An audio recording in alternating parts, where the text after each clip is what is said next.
നമ്മളൊരു പ്രൊജക്ട് എന്താണെന്നുള്ളത് അറിയാതെ നമ്മളൊന്നിനും പോയി ചാടുന്നതിലും കാര്യമില്ല. അതെ. എന്നാൽ ആ കാലഘട്ടത്തിലാണ് ഇപ്പം ഞാൻ സപ്ലൈ ചെയ്തതാണ് ഈ ലേ മെർഡിയൻ, വൈറ്റ് ഫോർട്ട്, ഉം, ഉം, അങ്ങനെ ഉം, ഉം. ഒത്തിരി മേജർ സ്റ്റോറേജ്. അപ്പോൾ നമ്മൾ സെയിൽസ് പിടിക്കുന്നു, ഗ്യാസിൻ്റെ പൈപ്പിംഗ് വർക്കും ഈ എക്യുപ്മെൻറ്റ്സ് ഒക്കെ സപ്ലൈ ചെയ്യുന്നു. ഉം.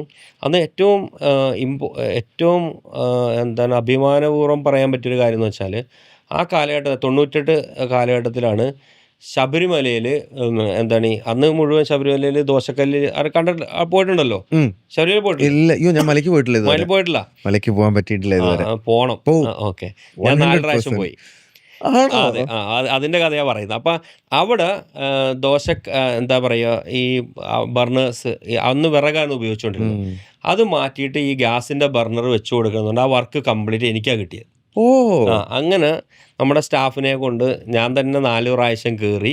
ആ. അപ്പോൾ ഈ രാത്രി അവിടുത്തെ തിരക്ക് കഴിയുമ്പോഴാണ് ഇവർ ഇത് ഫ്രീ ആക്കി തരുള്ളൂ കിച്ചൺ. ഉം. അപ്പോൾ ഈ വിറകൊക്കെ മാറ്റിയിട്ട് വേണം ഈ ബർണർ വെച്ച് കണക്ട് ചെയ്ത്. ഭയങ്കര ഒരു എന്താ പറയുക, ഒരു മനസ്സിന് ഭയങ്കര സന്തോഷം. നമുക്ക് അങ്ങനത്തെ ഒരു വർക്ക് ചെയ്യാൻ പറ്റുമല്ലോ എന്ന്. സത്യം. ഒരു പിന്നെ അതൊരു പോസിറ്റീവ് എനർജി ആണല്ലോ.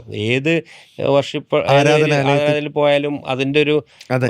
ഒരു ഇപ്പം ഞങ്ങൾ മക്കത്തും മദീനത്ത് പോകുമ്പോൾ കിട്ടുന്ന ഒരു ഉണ്ടല്ലോ, അവിടെ ഒരു ഭയങ്കര ഒരു എനർജിയാണ്. അതേ ഇത് തന്നെയാണ്.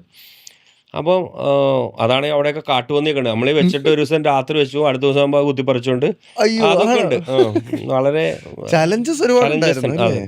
പക്ഷേ അത് ആ ഒരു വർക്ക് ചെയ്തു. പിന്നെ അതേപോലെ ആദ്യത്തെ അപ്പോഴാണ് ഈ ഫ്ലാറ്റ് അങ്ങോട്ട് നന്നായിട്ട് ഫ്ലാറ്റുകൾ ഇഷ്ടംപോലെ വരാൻ തുടങ്ങി. അപ്പോൾ ഫ്ലാറ്റിൽ റെട്ടിക്കുലേറ്റഡ് സിസ്റ്റം. പണ്ട് ഫ്ലാറ്റിൽ എല്ലാവരും സിലിണ്ടർ ഇതായിരുന്നു. പിന്നെയാണ് ഈ അടിയിൽ വെച്ചിട്ട് റെട്ടിക്കുലേറ്റഡ് സിസ്റ്റം. താഴെ ഒരു സ്ഥലത്ത് വെക്കും, നേരെ പൈപ്പ് കണക്ഷൻ കൊടുക്കും. ഇത്